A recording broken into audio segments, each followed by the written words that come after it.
Chapter 19. Liquid Light. In Him we live and move, and have our being. Acts 17:28. Psychically, this world appears as an ocean of light containing within itself all things, including man, as pulsating bodies enveloped in liquid light. The biblical story of the flood is the state in which man lives. Man is actually inundated in an ocean of liquid light in which countless numbers of light beings move. The story of the flood is really being enacted today. Man is the ark containing within himself the male-female principles of every living thing. The dove or idea which is sent out to find dry land is man's attempt to embody his ideas. Man's ideas resemble birds in flight, like the dove in the story, returning to man without finding a place to rest. If man will not let such fruitless searches discourage him, one day the bird will return with a green sprig. After assuming the consciousness of the thing desired, he will be convinced that it is so, and he will feel and know that he is that which he has consciously appropriated, even though it is not yet confirmed by his senses. One day man will become so identified with his conception that he will know it to be himself, and he will declare, I am that which I desire to be. I am that I am. He will find that he does so. He will begin to embody his desire. The dove or desire will this time find dry land, thereby realizing the mystery of the Word made flesh. Everything in the world is a crystallization of this liquid light. I am the light of the world. Your awareness of being is the liquid light of the world, which crystallizes into the conceptions you have of yourself. Your unconditioned awareness of being first conceived itself in liquid light, which is the initial velocity of the universe. All things from the highest to the lowest vibrations, or expressions of life, are nothing more than the different vibrations of velocities of this initial velocity. Gold, silver, iron, wood, flesh, etc. are only different expressions or velocities of this one substance, liquid light. All things are crystallized liquid light. The differentiation or infinity of expression is caused by the conceiver's desire to know himself. Your conception of yourself automatically determines the velocity necessary to express that which you have conceived yourself to be. The world is an ocean of liquid light, in countless different states of crystallization. End of chapter. Chapter 20. The Breath of Life. Did the prophet Elijah really restore to life the dead child of the widow? This story, along with all the other stories of the Bible, is a psychological drama which takes place in the consciousness of man. The widow symbolizes every man and woman in the world. The dead child represents the frustrated desires and ambitions of man, while the prophet Elijah symbolizes the God power within man, or man's awareness of being. The story tells us the prophet took the dead child from the widow's bosom and carried him into an upper room. As he entered this upper room, he closed the door behind them. Placing the child upon a bed, he breathed life into him. Returning to the mother, he gave her the child and said, Woman, thy son liveth. Man's desires can be symbolized as a dead child. The mere fact that he desires is positive proof that the thing desired is not yet a living reality in his world. He tries in every conceivable way to nurse this desire into reality, to make it live, but finds in the end that all attempts are fruitless. Most men are not aware of the existence of the infinite power within themselves as the prophet. They remain indefinitely with a dead child in their arms, not realizing that the desire is the positive indication of limitless capacities for its fulfillment. Let man once recognize that his consciousness is a prophet who breathes life into all that he is conscious of being, and he will close the door of his senses against his problems and fix his attention solely on that which he desires, knowing that by so doing his desires are certain to be realized. He will discover recognition to be the breath of life, for he will perceive, as he consciously claims himself to the now expressing or possessing all he desires to be or to have, that he will be breathing the breath of life into his desire. The quality claimed for the desire, in a way unknown to him, will begin to move and become a living reality in the world. Yes, the prophet Elijah lives forever as man's limitless consciousness of being, the widow as his limited consciousness of being, and the child as that which he desires to be. End of chapter. Chapter 21. Daniel in the lion's den. Thy God whom thy servest continually, he will deliver thee. Daniel 6:16. The story of Daniel is the story of every man.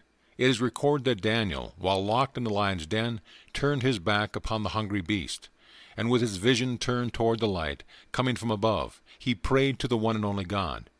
The lions who were purposely starved for the feast remained powerless to hurt the prophet. Daniel's faith in God was so great that it finally brought about his freedom and his appointment to a high office in the government of his country. This story was written for you to instruct you in the art of freeing yourself from any problem or prison in the world.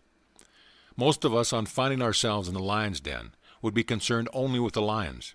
We would not be thinking of any other problem in the whole wide world but that of the lions. Yet we are told that Daniel turned his back upon them and looked toward the light that was God. If we could follow the example of Daniel while threatened with any dire disaster, such as lions, poverty, or sickness, if, like Daniel, we could remove our attention to the light that is God, our solutions would be similarly simple. For example, if you are imprisoned, no man would need to tell you that what you should desire is freedom. Freedom, or rather the desire to be free, would be automatic. The same would be true if you found yourself sick or in debt or in any other predicament. Lions represent seemingly insoluble situations of threatening nature. Every problem automatically produces its solution in the form of a desire to be free from that problem. Therefore, turn your back upon your problem and focus your attention upon the desired solution by already feeling yourself to be that which you desire. Continue in this belief, and you will find that your prison wall will disappear as you begin to express that which you have been conscious of being. I have seen people, apparently hopelessly in debt, apply this principle, and in but a short time debts that were mountainous were removed. I have also seen those whom doctors had given up on as incurable apply this principle, and in an incredibly short time their so-called incurable disease vanished and left no scar. Look upon your desires as spoken words of God, and every word of prophecy of that which you are capable of being. Do not question whether you are worthy or unworthy to realize these desires. Accept them as they come to you. Give thanks to them as though they were gifts. Feel happy and grateful for having received such wonderful gifts. Then go your way in peace. Such simple acceptance of your desires is like the dropping of fertile seed into an ever-prepared soil. When you drop your desire in consciousness as a seed, confident that it shall appear in a full-blown potential, you have done all that is expected of you. To be worried or concerned about the manner of their unfoldment is to hold these fertile seeds in a mental grasp, and therefore to prevent them from really maturing to full harvest.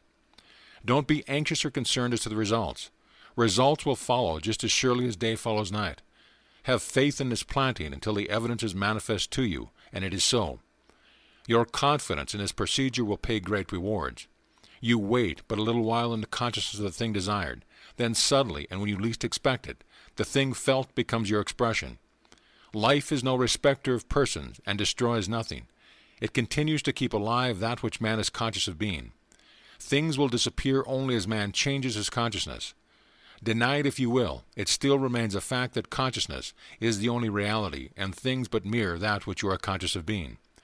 The heavenly state you seek will be found only in consciousness, for the kingdom of heaven is within you. Your consciousness is the only living reality, the eternal head of creation. That which you are conscious of being is the temporal body that you wear. To turn your attention from that which you are aware of being is to decapitate that body.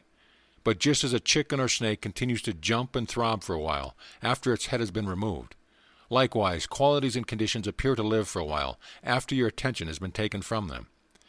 Man, not knowing this law of consciousness, constantly gives thought to his previous habitual conditions, and through being attentive to them, places upon these dead bodies the eternal head of creation.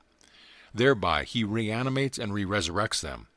You must leave these dead bodies alone and let the dead bury the dead. Man, having put his hand to the plow, that is, after assuming the consciousness of the quality desire, by looking back can only defeat his fitness for the kingdom of heaven. As the will of heaven is ever done on earth, you are today in the heaven that you have established within yourself. For here on this very earth your of heaven reveals itself. The kingdom of heaven really is at hand. Now is the accepted time. So create a new heaven, enter into a new state of consciousness, and a new earth will appear. End of chapter. Chapter 22, Fishing. They went forth and entered into a ship, and that night they caught nothing. John 21:3. And he said unto them, Cast the net on the right side of the ship, and ye shall find. They cast therefore, and now they were not able to draw it for the multitude of fishes. John 21:6. It is recorded that the disciples fished all night and caught nothing. Then Jesus appeared upon the scene and told them to cast their nets again. but this time to cast them on the right side. Peter obeyed the voice of Jesus and cast his nets once more into the water.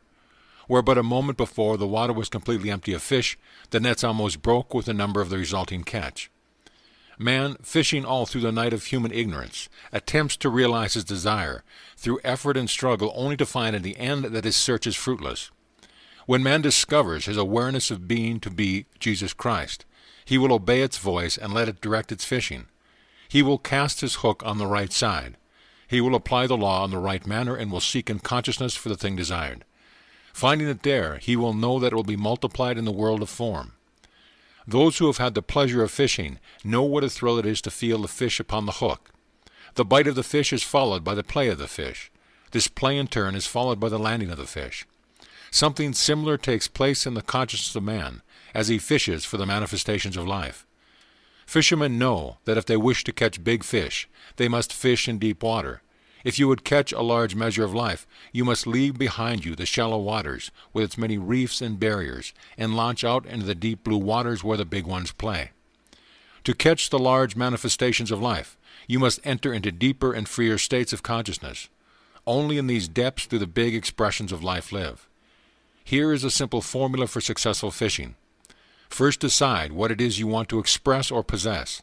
This is essential. You must definitely know what you want of life before you can fish for it. After your decision is made, turn from the world of sense. Remove your attention from the problem and place it on just being by repeating quietly, but with feeling, I am. As your attention is removed from the world around you and placed upon the I am, so that you are lost in the feeling of simply being, you will find yourself slipping the anchor that tied you to the shallows of your problems, and effortlessly you will find yourself moving out into the deep. The sensation which accompanies this act is one of expansion. You will feel yourself rise and expand as though you were actually growing. Do not be afraid of this floating, growing experience, for you're not going to die to anything but your limitations. However, your limitations are going to die as you move away from them, for they live only in your consciousness. In this deep or expanded consciousness, you will feel yourself to be a mighty pulsating power, as deep, as rhythmical as the ocean. This expanded feeling is a signal that you are now in the deep blue waters where the big fish swim. Suppose the fish you decide to catch were health and freedom. You begin to fish in this formless, pulsating depth of yourself for these qualities or states of consciousness by feeling, I am healthy, I am free. You continue claiming and feeling yourself to be healthy and free until the conviction that you are so possesses you. As the conviction is born within you, so that all doubts pass away and you know and feel that you are free from the limitations of the past, you will know that you have hooked these fish. The joy which courses through your entire being on feeling that you are that which you desire to be equal to the thrill of the fisherman as he hooks his fish. Now comes the play of the fish. This is accompanied by returning to the world of the senses. As you open your eyes on the world round about you, the conviction and consciousness that you are healthy and free should be so established within you that your whole being thrills in anticipation. Then as you walk through the necessary interval of time that it will take the things felt to embody themselves, you will feel a secret thrill in knowing that in a little while that which no man sees, but that which you feel and know that you are, will be landed.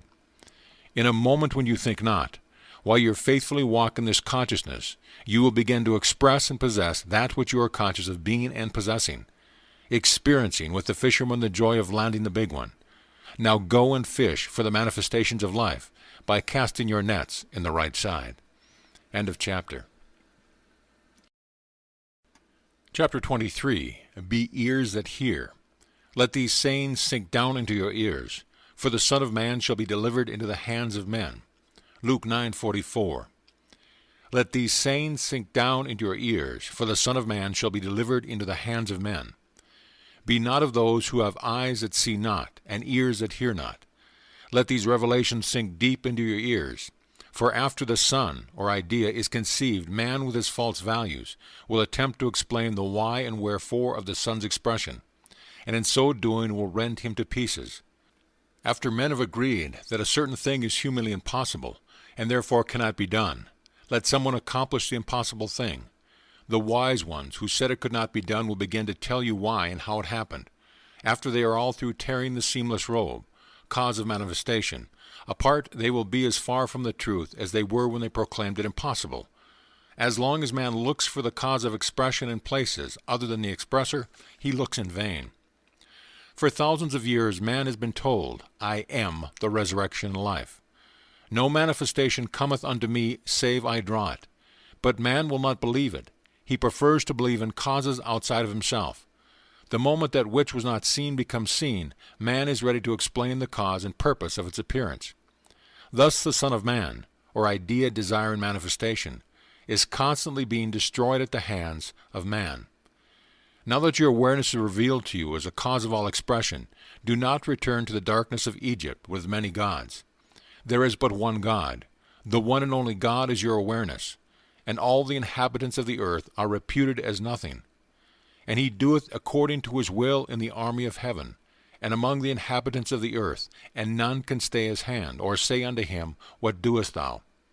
If the whole world should agree that a certain thing could not be expressed, and yet you become aware of being that which you had agreed could not be expressed, you would express it. Your awareness never asks permission to express that which you are aware of being.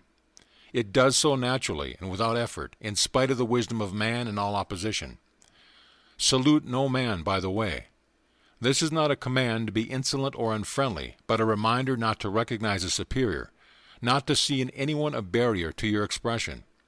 None can stay your hand or question your ability to express that which you are conscious of being. Do not judge after the appearance of a thing, for all are as nothing in the eyes of God. When the disciples, through their judgment of appearance, saw the insane child, they thought it to be a more difficult problem to solve than others they had seen, and so they failed to achieve a cure. In judging after appearances, they forgot that all things were possible to God. Hypnotized as they were by the reality of experience, they could not feel the naturalness of sanity. The only way for you to avoid such failures is to constantly bear in mind that your awareness is the Almighty, the all-wise presence. Without help, this unknown presence within you effortlessly outpictures that which you are aware of being. Be perfectly indifferent to the evidence of the senses, so that you may feel the naturalness of your desire, and your desire will be realized. Turn from appearances and feel the naturalness of that perfect perception within yourself, a quality never to be distrusted or doubted. Its understanding will never lead you astray. Your desire is a solution of your problem. As the desire is realized, the problem is dissolved. You cannot force anything outwardly by the mightiest effort of will. There is only one way you can command the thing you want, and that is by assuming the consciousness of the thing desired. There is a vast difference between feeling a thing and merely knowing it intellectually. You must accept without reservation the fact that by possessing feeling a thing in consciousness, you have commanded that reality that causes it to come into existence in concrete form. You must be absolutely convinced of an unbroken connection between the invisible reality and its visible manifestation. Your inner acceptance must become an intense, unalterable conviction which transcends both reason and intellect, renouncing entirely any belief in the reality of the externalization except as a reflection of an inner state of consciousness. When you really understand and believe these things, you will have built up so profound a certainty that nothing can shake you. Your desires are the invisible realities which respond only to the commands of God. God commands the invisible to appear by claiming himself to be the thing commanded. He made himself equal with God, and found it not robbery to do the works of God. Now let this saying sink deep into your ears. Be conscious of being that which you want to appear. End of chapter. Chapter 24, Clairvoyance. Having eyes, see ye not, and having ears, hear ye not, and do ye not remember. Mark 8:18. True clairvoyance rests not in your ability to see things beyond the range of human vision, but rather in your ability to understand that which you see. A financial statement can be seen by anyone, but very few can read a financial statement. The capacity to interpret the statement is the mark of clear seeing or clairvoyance. That every object, both animate and inanimate, is enveloped in a liquid light which moves and pulsates with an energy far more radiant than the objects themselves. No one knows better than the author, but he also knows the ability to see such auras is not equal to the ability to understand that which one sees in the world around him. To illustrate this point, here is a story with which the whole world is familiar, yet only the true mystic or clairvoyant has ever really seen it. Synopsis. The story of Dumas, Count of Monte Cristo, is to the mystic and true clairvoyant the biography of every man. 1. Edmond Dante, a young sailor, finds the captain of his ship dead. Taking command of the ship in the midst of a storm-swept sea, he attempts to steer the ship into a safe anchorage. Commentary. Life itself is a storm-swept sea with which man wrestles as he tries to steer himself into a haven of rest. 2. On Dante's is a secret document which must be given to a man he does not know, but who will make himself known to the young sailor in due time. This document is a plan to set the Emperor Napoleon free from his prison on the Isle of Elba. Commentary. Within every man is a secret plan that will set free the mighty emperor within himself. 3. As Dantes reaches port, 3 men, who by their flattery and praise have succeeded in worming their way into the good graces of the present king, fearing any change that would alter their positions in the government, have the young mariner arrested and committed to the catacombs. Commentary. Man in his attempt to find security in this world is misled by the false lights of greed, vanity, and power. Most men believe that fame, great wealth, or political power would secure them against the storms of life. So they seek to acquire these as the anchors of their life, only to find that in their search for these they gradually lose the knowledge of their true being. If man places his faith in things other than himself, that in which his faith is placed will in time destroy him, at which time he will be as one imprisoned in confusion and despair. 4. Here in his tomb, Dantes is forgotten and left to rot. Many years passed. Then one day Dantes, who is by this time a living skeleton, hears a knock on his wall. Answering this knock, he hears the voice of one on the other side of the stone. In response to this voice, Dantes removes the stone and discovers an old priest who has been in prison so long that no one knows the reason for his imprisonment or the length of time he has been there. Commentary. Here, behind these walls of mental darkness, man remains in what appears to be a living death. After years of disappointment, man turns from these false friends and discovers within himself the Ancient One, or his awareness of being, who has been buried since the day he first believed himself to be man and forgot that he was God. 5. The old priest had spent many years digging his way out of his living tomb, only to discover that he had dug his way into Dante's tomb. He then resigns himself to his fate and decides to find his joy and freedom by instructing Dantes in all that he knows concerning the mysteries of life, and to aid him in the escape as well. Dantes at first is impatient to acquire all this information, but the old priest, with infinite patience garnered through his long imprisonment, shows Dantes how unfit he is to receive this knowledge in his present, unprepared, anxious mind. So, with philosophic calm, he slowly reveals to the young man the mysteries of life and time. Commentary. This revelation is so wonderful that when man first hears it, he wants to acquire it all at once. But he finds that, after numberless years spent in the belief of being man, he has so completely forgotten his true identity that he is now incapable of absorbing this memory all at once. He also discovers that he can do so only in proportion to his letting go of all human values and opinions. 6. As Dante ripens under the old priest's instructions, the old man finds himself living more and more in the consciousness of Dante's. Finally, he imparts his last bit of wisdom to Dante's, making him competent to handle position of trust. He then tells him of an inexhaustible treasure buried on the Isle of Monte Cristo. Commentary. As man drops these cherished human values, he absorbs more and more of the light, the old priest, until finally he becomes the light and knows himself to be the Ancient One. I am the light of the world. 7. At this revelation, the walls of the catacomb which separated them from the ocean above cave in, crushing the old man to death. The guards, discovering the accident, sew the old priest's body into a sack and prepare to cast it out into the sea. As they leave to get a stretcher, Dantes removes the body of the old priest and sews himself into the bag. The guards, unaware of this change of bodies and believing him to be the old man, throw Dantes into the water. Commentary. The flowing of both blood and water in the death of the old priest is comparable to the flow of blood and water from the side of Jesus as the Roman soldiers pierced him, the phenomena which always takes place at birth, here symbolizing the birth of higher consciousness. 8.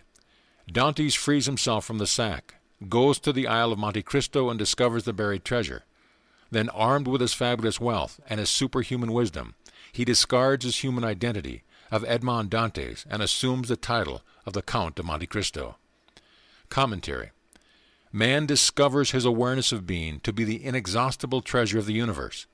In that day, when man makes this discovery, he dies as man and awakes as God. Yes, Edmond Dantes becomes the Count of Monte Cristo. Man becomes Christ. End of chapter. Chapter 25, the 23rd Psalm. Verse 1. The Lord is my shepherd, I shall not want. Commentary. My awareness is my Lord and shepherd. That which I am aware of being is the sheep that follow me. So good a shepherd is my awareness of being. It has never lost one sheep or thing that I am aware of being. My consciousness is a voice calling in the wilderness of human confusion, calling all that I am conscious of being to follow me. So well do my sheep know my voice, they have never failed to respond to my call, nor will there come a time when that which I am convinced that I am will fail to find me. I am an open door for all that I am to enter.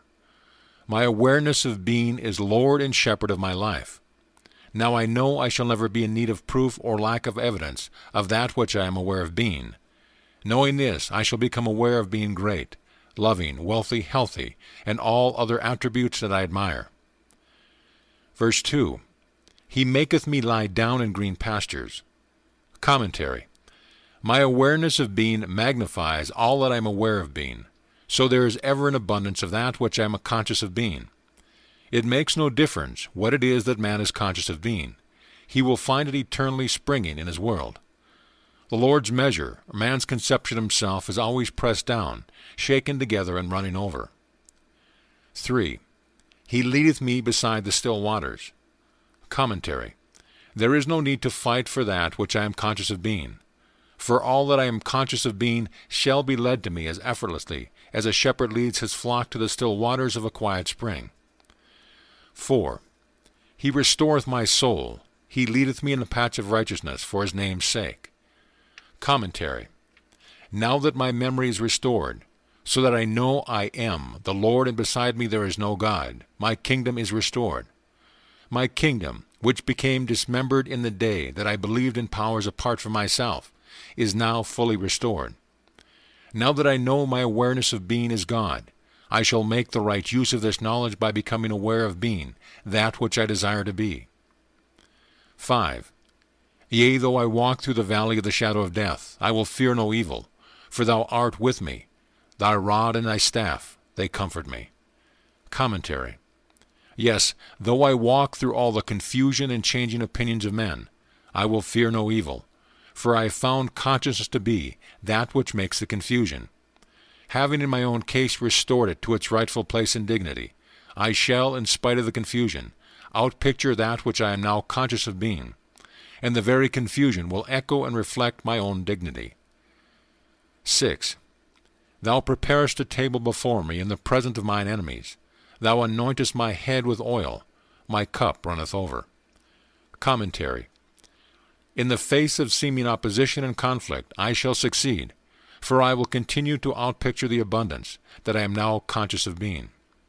My head, or consciousness, will continue to overflow with the joy of being God. 7.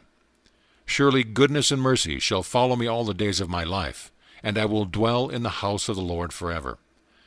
Commentary. Because I am now conscious of being good and merciful, signs of goodness and mercy are compelled to follow me all the days of my life, for I will continue to dwell in the house, or consciousness, of being God, or good forever. End of chapter.